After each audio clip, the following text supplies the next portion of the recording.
Hi, welcome to another edition of What the Fuck Happens to YouTube Atheist Community and Stick 'em Fun. Oh, it's not Stick 'em, it's debate and chat room fun or whatever. Anyway, yeah, I made this video as a direct upload, and like Das Spook, had one of his videos ruined by YouTube.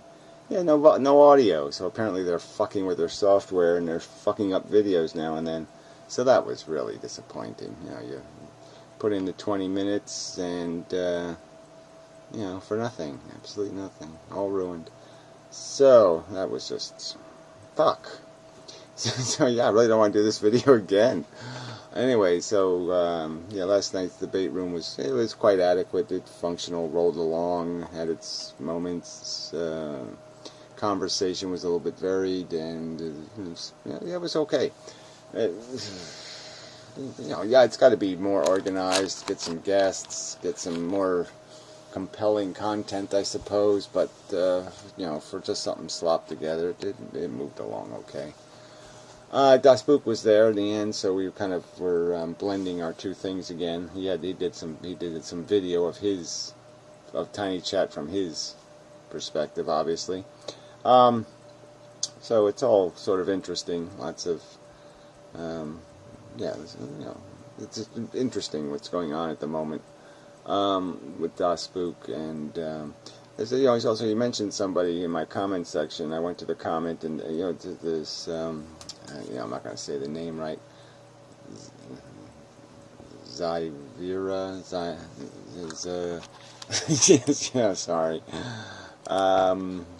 Let's see, Zavra.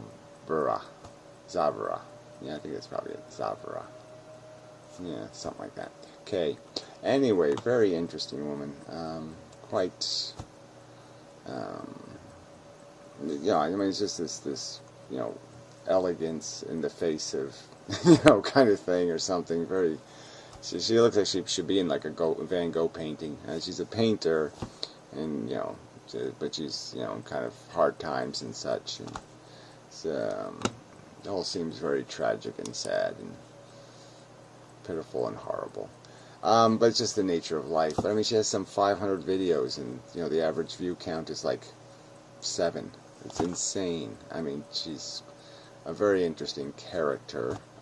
Yeah, and I've only watched a couple of her videos. I mean, some of the content is a little wacky for my taste, but very, very interesting person. I mean, there's somebody there. I mean, there's somebody home, and somebody should be watching these videos.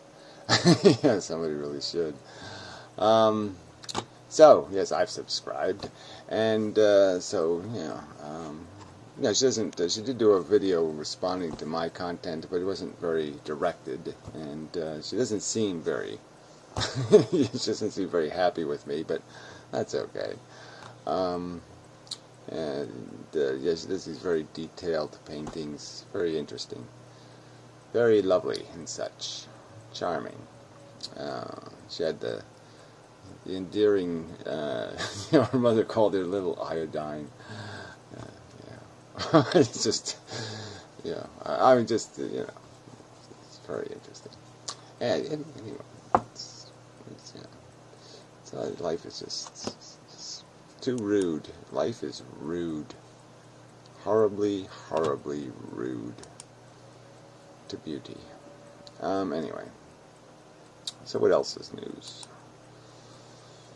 I did the anti-bullshit man thing, and it went okay, so we're going to keep trying to do that every 2 weeks, once a week, depends on his mood, I suppose. We seem to be able to converse on subjects quite reasonably without being too insulting and not getting into a fight and all that kind of crap, so it works out pretty well.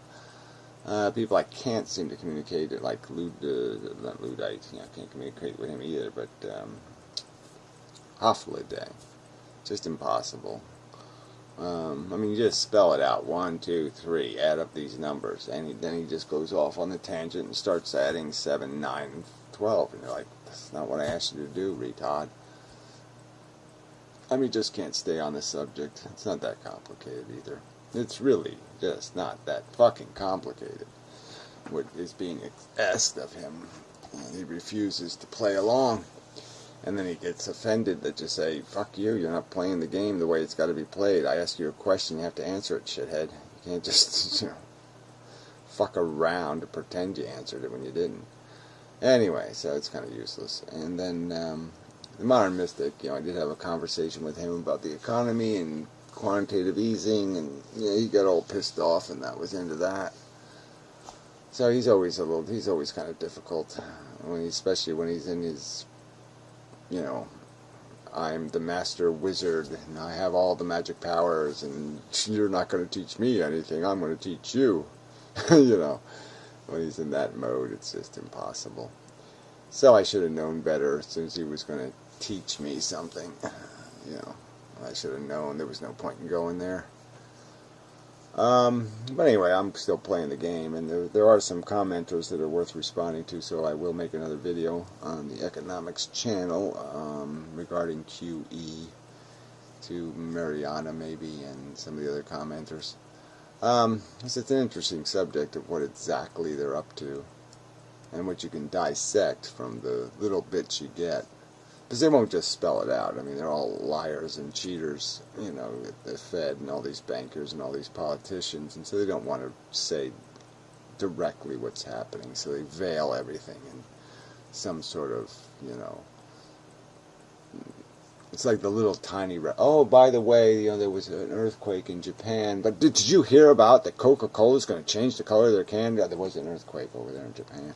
But, Coca-Cola's, it's that kind of thing.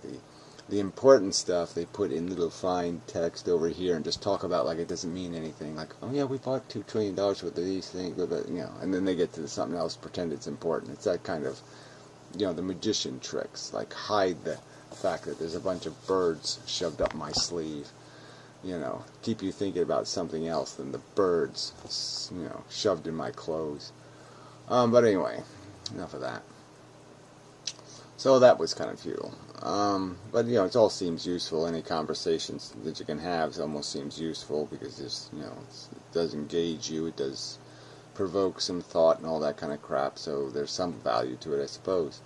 The Das Book thing has been interesting. I mean, it's going to get, it's going to be a long, as this whole thing plays out, he's got a lot more shit to say. I guess he's going to have to say an awful lot of shit to fill all these videos, these hours and hours of videos.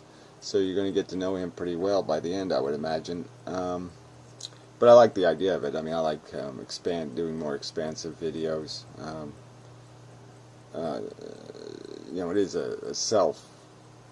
It does do you some good, just in terms of your own thinking, because you're obliged to talk through something, and sometimes you see connections that you weren't seeing before because you never really said it out loud, or you never went through the whole process of it. So I think there is some value to it in terms of, what you say out loud, what you have to conform and form into complete sentences is a lot different than when you have an idea in your head and you just know it as an idea or a connection, but you never really articulated it, so you never really tested it. And you kind of test what you kind of have to test what you're thinking when you actually say it, and then you have to take responsibility for it, and you say, is that really what I think? Is that really what I wanted to say?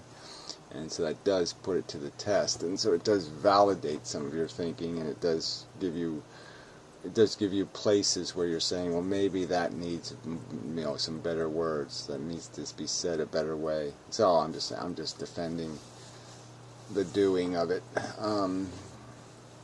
And, just because, everybody thinks I should be, ruling the world by now and figuring out how to, do something spectacular, apply magic powers to fixing everything, and I just don't have the wherewithal to do that, and so I'm just sort of, I'm hiding a little bit in the comfort of the routine that I'm in. And even though I really don't like it that much, I don't like the routine of it. Sometimes I feel like Tiny Chat, showing up every Saturday night feels like an obligation sometimes. I don't like that feeling. It feels like work. Yeah, it really does. So if I'm going to work, I probably should be doing work that's more constructive. If I'm not going to be purely enjoying myself, then it does seem kind of silly that it's not more productive. So I should force it to be more productive to justify it. I mean, I really should organize things so I have guests and subjects in certain hours and all that kind of stuff. I really have to do more work on it to make it more of a program that people might be interested in. More people might be interested in a wider audience. I have to widen my appeal, which I don't really want to do, right? Because that means I have to do things like comb my hair and not say cunt, and and I just don't want to be.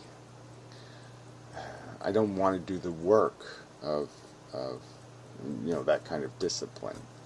Discipline is what work is, right? Discipline is this obligation thing. I don't like obligations to be somebody else, to confine myself, to refine myself. I mean, it's all, Well, anyway. But, I'm not, I'm not discouraged by the way things are. They're not, it's not all negative in terms of how things have been going. But, I got to do better than this, that's for sure. And so I'll work on that. I keep saying I'll work on it, and I don't work on it, but I do want to work on it. It's just, again, I've said it before, but I really am cutting myself too thin, and I'm not focusing on one thing and doing that well. I'm just doing the bare minimums on everything I'm doing. I'm doing it to the minimum standard, and that's really not very wise. But, I'm leaving all my options open kind of thing or something, maybe, I don't know. Yeah, I'm just still not committing. I can't commit. So, I just kind of waiting to see what path, gets paved. And then I'll drive that road. It's like I want a paved road. I want a safe road. I want a comfortable ride. I don't want a bumpy ride. I don't want to get stuck in the mud. I don't want, it's a good metaphor. I'm just waiting for it to be easy. And it's probably not going to be easy, and I just want it to be. And that's probably unrealistic. So anyway, this is just sort of babbling, whatever, whiny, bitchy, moany stuff, so fuck it. So anyway, more of the same this week anyway. Maybe soon I will do something bold and aggressive and certain and well, or not. Probably or not, but we'll see. Anyway, till next time, and thank you, for the people who show up in the debate room. I do appreciate it. And link below to relevant content and such.